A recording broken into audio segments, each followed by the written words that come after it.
Hello class, welcome. तो हम सीख रहे थे अबाउट द इकोनॉमिक डेवलपमेंट। ठीक है, डेवलपमेंट के डिफरेंट डिफरेंट गोल्स क्या क्या हो सकते हैं, कि ये सारी चीज़ें कि किसी के लिए कोई चीज़ डेवलपमेंट हो सकती है और वही चीज़ किसी और के लिए शायद डिस्ट्रक्शन हो सकती है, ऐसा हो सकता है ना। तो यही हम आगे पढ़ेंगे कि क्या किस चीज़ को हम डेवलपमेंट बोलते हैं, किस चीज़ को नहीं बोलते। इफ़ आज हमें पढ़ना था नेशनल डेवलपमेंट से हमें स्टार्ट करना।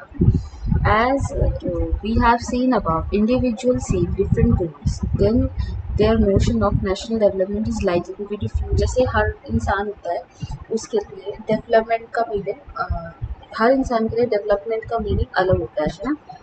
तो हर किसी के लिए अगर डेवलपमेंट का मीनिंग अलग है तो उसके लिए नेशनल डेवलपमेंट का मतलब भी अलग ही होगा। वो नेशनल डेवलपमेंट को भी कुछ और हर किसी के लिए नेशनल डेवलपमेंट अलग होती होगी, है कि नहीं। नेशनल डेवलपमेंट का मतलब भी उनके लिए अलग ही होता होगा। It is very important to keep in mind that different person could have different as well as conflicting notion of countries development. ये दिमाग में हमें हमेशा रखना चाहिए कि हम कि जो अलग अलग लोग हैं वो अलग अलग तरीके से सोचते हैं, और क्योंकि वो अलग अलग तरीके से सोचते हैं, अलग अलग चीज़ें करते हैं, इसलिए उनके जो नोशन है डेवलपमेंट की वो भी अलग है। कंट्री की डेवलपमेंट के बारे में जो विचार हैं वो भी अलग हो गए। However, can all the ideas be considered equally important? क्या हम सभी आइडियाज़ को इक्वली इम्पॉर्टेंट मानते हैं? और if there are any conflict, how does one decide? अगर यहाँ पे कोई कॉन्फ्लिक्ट है, मतलब ऐसे तो हो नहीं सकता ना कि हर किसी के आइडिया को ही सही मान लें, कि अगर किसी के लिए नेशनल डेवलपमेंट ए है और किसी के लिए नेशनल डेवलपमेंट बी है, तो ऐसा तो नहीं है ना कि हम दोनों को ही सही मान लें। कंट्री को तो किसी एक रूल पे चलना पड़ेगा, किसी एक तरीके से आगे बढ़ना पड़ेगा। तो हम कैसे डिसाइड करते हैं कि हमें कौन सी पॉलिसीज़ पे काम करना चाहिए और हमें कौन सी चीज़ें करनी चाहिए? ठीक है।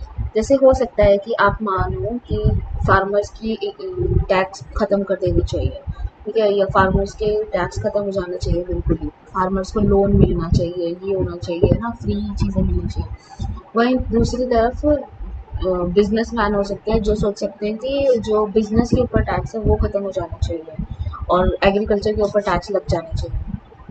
तो ऐसे कॉन्फ्लिक्टिंग व्यूज़ होते हैं, एक दूसरे के अगेंस्ट व्यूज़ हमारे हो सकते हैं। तो फिर फाइनली किसके व्यू को माना जाए, किसके व्यू को हम ज़्यादा इम्पोर्टेंट समझें, किसके व्यू को हम मानें? तो ये है main point. We also have to think whether there is better way of doing things. Would the idea benefit large number of people और ओनली स्मॉल ग्रुप? जो हमें जब भी किसी चीज़ को आइडिया को इम्प्लीमेंट करेंगे तो उस टाइम हमें सोचना पड़ेगा कि क्या ये आइडिया सब लोगों के लिए सही लगाया जा सकता है, या फिर कुछ ही लोग हैं जो इससे प्रभावित होंगे, या कुछ ही लोगों को सिर्फ फ़ायदा होगा। तो ये सारी चीज़ें हमें सोच के चलनी पड़ती है। National development mean thinking about this question. ठीक है, how to compare different countries or states? You might ask, if development can mean different things, how come some countries are generally called developed and others are called underdeveloped? अगर development अलग अलग हर किसी की perspective पे depend करती है, तो हम कैसे बोल सकते हैं कि कुछ कंट्रीज डेवलप्ड है और कुछ कंट्री अंडर डेवलप्ड है? वो भी उन क्या पता उनके हिसाब से वो डेवलप्ड हो, है ना। तो उन्हें अंडर डेवलप क्यों, किस खुशी में बोल रहे हैं? तो ये कौन से बेसिस हैं जिसकी वजह से हमने किसी कंट्री को डेवलप या अंडर डेवलप घोषित किया है? When we compare different things, they could have similarity as well as differences. Which aspect do we use to compare them? Let us look at the student in the class itself. How do we compare students? They differ in their height, health, talent, and interest. The healthiest student may not be the most studious one. The most intelligent student may not be the friendliest one. So how do we compare student? हम students को कैसे compare करते हैं एक से दूसरे student को? जो हेल्दी स्टूडेंट है ज़रूरी नहीं कि वही पढ़ाकू स्टूडेंट है, जो पढ़ाकू स्टूडेंट है ज़रूरी नहीं कि वो ही सबसे ज़्यादा प्यार से बात करने वाला हो। तो हम कैसे कंपेयर करें? The criteria we use depend on the purpose of comparison. We use different criteria to choose a sport team, a debate team, a music team or a team to organize picnic. अब depend करता है कि हम किस purpose के लिए किसी को कंपेयर कर रहे हैं। अगर मान लो हमें म्यूज़िक के लिए कोई चाहिए, म्यूज़िक टीम चाहिए, सिंगिंग टीम चाहिए, तो उसके लिए हमें ऐसे लोग चाहिए जिन्हें म्यूज़िक की समझ होगी। अगर हमें मान लो स्पोर्ट्स के लिए कोई टीम चाहिए तो ऐसे लोग चाहिए होंगे जो हेल्दी हो, है ना। तो ऐसे कंपैरिजन डिफर कर जाता है डिफरेंट डिफरेंट पर्पस के हिसाब से। यूजुअली वी टेक वन और more important characteristics of a person and compare them based on these characteristics. तो हम जो कैरेक्टरिस्टिक्स होते हैं, एक कैरेक्टरिस्टिक्स डिपेंडिंग अपॉन कि क्या चीज़ होने वाली है उसके ऊपर एक कैरेक्टरिस्टिक चुन लेते हैं और फिर उसको कंपेयर करते हैं, ठीक है। Of course, then there can be differences about what are important characteristics that should form the basis of comparison. Friendliness, the spirit of cooperation, creativity और marks secured। ये एक क्लास के बारे में बात हो रही है कि कौन से कैरेक्टरिस्टिक्स अब हमें कंपेयर करने हैं, वो भी उसके बारे में भी बहुत बहस हो सकती है कि अगर क्लास में हमें सबसे अच्छा बच्चा ढूंढना है तो क्या हम ये ढूंढेंगे कौन बच्चा सबसे अच्छे से बात करता है, या ये ढूंढें कि किस बच्चे के सबसे ज़्यादा मार्क्स आते हैं, तो किस बेस पे हम अच्छा बच्चे को आइडेंटिफाई करें। This is true of development for comparing countries their income is consider to be one of the most important factor. जो कंट्रीज़ हैं उनको कंपेयर करने के लिए कि उनके पास कितनी डेवलपमेंट हो गई है कितनी नहीं हो गई है, हम यूज़ करते हैं जो तरीका है वो है इनकम का तरीका, कि कौन सी कंट्री की इनकम ज़्यादा है, कौन सी कंट्री की इनकम कम है, ये सब हम इनकम के हिसाब से फिर हम डिसाइड करते हैं। जो ज़्यादा डेवलप्ड होंगे उनके पास ज़्यादा इनकम होगी, जो कम डेवलप्ड होंगे उनकी कम इनकम होगी। This is based on the understanding that more income mean more of all things that human being, कि ज़्यादा इनकम होगी तो इंसान ज़्यादा चीज़ें खरीद सकेगा, कम इनकम होगी तो कम चीज़ें खरीद सकेगा, और इसलिए जिसके पास ज़्यादा इनकम है उसका लाइफ स्टैंडर्ड ज़्यादा अच्छा होगा और जिसके पास कम इनकम है उसका लाइफ स्टैंडर्ड कम अच्छा होगा, है ना। सिंपल सी बात है, ये इसी तरह से होता है वट एवर ये इसलिए हम यूज़ करते हैं इनकम का method. Now what is the income of country? Intuitively the income of country is the income of all the resident of the country. This give us the total income of the country. अब income, किसी country की income कैसे निकलती है? तो income जो है, जो कंट्री में हर कोई कमाता है, जो कंट्री में लोगों की जो इनकम होती है वो अगर हम उसको टोटल कर दें, मतलब देश में जितने भी लोग हैं और उनकी जितनी भी इनकम है उस सबको हम टोटल कर लें तो उसको हम बोलेंगे कंट्री की income. However for comparison between countries total income is not such as useful measure since country have different population। तो देखो किसी कंट्री में जिसमें अलग अलग पॉपुलेशन है, तो जैसे कि इंडिया में इतनी ज़्यादा पॉपुलेशन है, तो अगर हमारे यहाँ थोड़ा भी पैसा कमाएंगे, थोड़ा सा भी पैसा कमाएंगे तो टोटल में वो बहुत ज़्यादा आ जाएगा। थोड़ा थोड़ा पैसा होगा मान लो किसी के पास, थोड़े थोड़े पैसे भी अगर हम इतने सारे लोगों पे जोड़ेंगे तो बहुत ज़्यादा बन जाएगा हमारा अमाउंट, ठीक है, जो कि ट्रू पिक्चर नहीं दिखाएगा। जबकि असलियत तो ये है कि हर इंसान के पास इतना कम पैसा है और इंसान ज़्यादा थे इसलिए इतना ज़्यादा पैसा दिख रहा है, ठीक है। Since country have different population, comparing total income will not tell us what an average person likely earn। और हमें फाइंड आउट करना है कि एवरेज पर्सन क्या इनकम अर्न करता है, एक एवरेज इंसान एक कंट्री के अंदर कितनी इनकम अर्न करता है। अगर वो ज़्यादा एवरेज इनकम है उसकी तो इसका मतलब वो अच्छा लाइफ स्टैंडर्ड से रहता है, अगर कम है वो एवरेज इनकम तो इसका मतलब वो उसका लाइफ स्टैंडर्ड बिल्कुल निचले स्तर का है, अच्छा नहीं है। तो हम क्या करते हैं, जो टोटल इनकम होती है कंट्री की उसको डिवाइड कर देते हैं by the population. Total income को डिवाइड कर देते हैं बाय दी पॉपुलेशन। उससे क्या निकल जाता है, उससे निकल आता है पर कैपिटा इनकम, मतलब एक इंसान के पास कितने पैसे हैं वो निकल आता है। In World Development Report brought out by World Bank, this criteria is used in classifying countries. Country with per capita income 12,056 per annum dollar per annum and above in 217 are called rich country। ऐसी country जिनके पास 12,056 dollar से ज़्यादा पैसे होते हैं एक इंसान के पास, मतलब per annum per capita income जिसकी 12,056 डॉलर होती है, उस कंट्री को हम मानते हैं कि वो रिच कंट्रीज है। जिनकी US डॉलर 955 या इससे कम होती है, उसको हम लो इनकम स्टेट कंट्रीज बोलते हैं, उनको हम लो इनकम कंट्रीज बोलते हैं, ठीक है। और बीच वाली जो इनके बीच रह गई वो मिडिल इनकम कंट्रीज हो गई, ठीक है। तो इस तरह से हमने कंट्रीज को डिवाइड किया हुआ है कि कौन सी कंट्री, किस कंट्री के पास ज़्यादा पैसे हैं, किस कंट्री के पास कम पैसे हैं। Income and other criteria. When we look at individual aspiration and goal, we found that people not only think of better income but also have goals such as security, respect for others, equal treatment, freedom etcetera. देखो, सिर्फ पैसा ही सब कुछ नहीं होता। जैसे मैंने आपको पहले ही बताया था कि जैसे आपको अगर आपकी फैमिली के साथ ना रहने दिया जाए, आपको कोई फ्री टाइम ना दिया जाए, आपको कोई रिस्पेक्ट ना दी जाए, तो उससे आप भी परेशान हो जाओगे कि ये हमारे साथ हो क्या रहा है ना। तो आप उससे परेशान हो जाओगे और आपको सिर्फ पैसा पैसा ही नहीं चाहिए, आपको बहुत सारी चीज़ें चाहिए। जैसे कि आपको सेल्फ रिस्पेक्ट चाहिए, दूसरों के साथ सेंस ऑफ सिक्योरिटी चाहिए, ये सारी चीज़ें आपको चाहिए, ठीक है।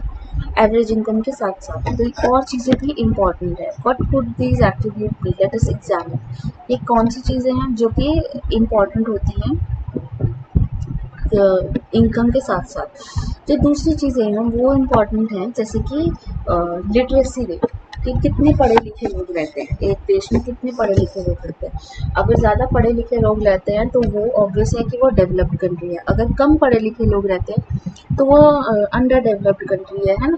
और दूसरा क्या, infant mortality rate. Infant mortality rate क्या होता है कि जब बच्चा जन्म लेता है तो जन्म होके होते ही कितने बच्चे 1 साल से पहले मर जाते हैं, वो इन्फेंट मोर्टालिटी रेट होता है। अगर ऐसे बच्चे मर जाते हैं जन्म होके 1 साल पहले, 1 साल के अंदर ही अंदर मर जाते हैं, तो दैट मीन्स हमारी मेडिकल सर्विसेज अच्छी नहीं है, मेडिकल सर्विसेज अच्छी नहीं है ना। तो अगर मेडिकल सर्विसेज अच्छी होती तो इतनी डेथ नहीं होती, इतनी डेथ ही ना होती है ना।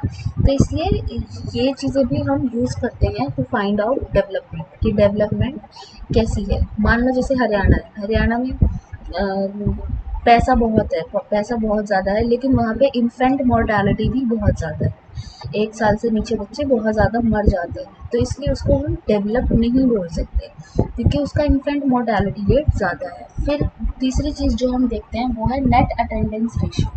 नेट अटेंडेंस रेशियो का मतलब होता है कि total number of children of age group 14 and 15 year attending the school, कि कितने बच्चे हैं जो स्कूल अटेंड करते हैं। ऐसा नहीं होना चाहिए कि सिर्फ नाम लिखवा दिया स्कूल में और स्कूल अटेंड ही नहीं करा, तो उन्हें कुछ भी नहीं आएगा। फिर तो ये मतलब झूठा ही हुआ कि नाम लिखवा दिया और वैसे कुछ कर नहीं है।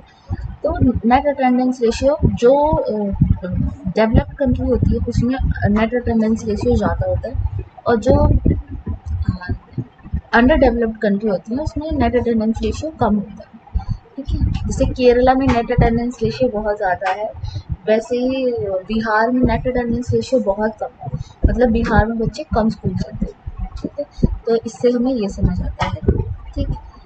अभी पब्लिक फैसिलिटीज़ रहता है और क्या रहेगा, सस्टेनेबिलिटी और डेवलपमेंट। ओके, पब्लिक फैसिलिटीज़ हम कर लेते हैं।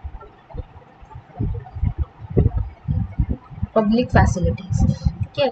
How is it that the average person in Haryana has more income than the average person in Kerala but lag behind in the crucial area? देखो, हरियाणा के पास इनकम ज़्यादा है, ऐसा क्यों है? क्योंकि हरियाणा के पास एग्रीकल्चर बहुत ज़्यादा है, इसलिए वहाँ इनकम ज़्यादा है, लेकिन वो डेवलप नहीं कहला सकता। क्यों? क्योंकि वहाँ पे इन्फेंट मोर्टालिटी ज़्यादा है, वहाँ पे बच्चे ज़्यादा मरते हैं। दूसरा, वहाँ पे स्कूल में बच्चे कम जाते हैं।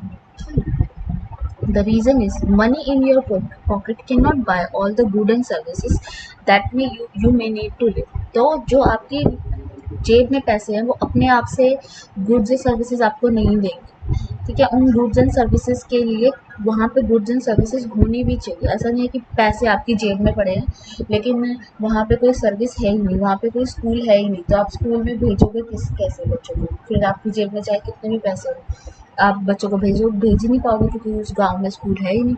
So income itself is not completely adequate indicator of goods and services that citizen are able to use. For example, Normally, your money cannot buy you a pollution-free environment or ensure that you get unadulterated medicine.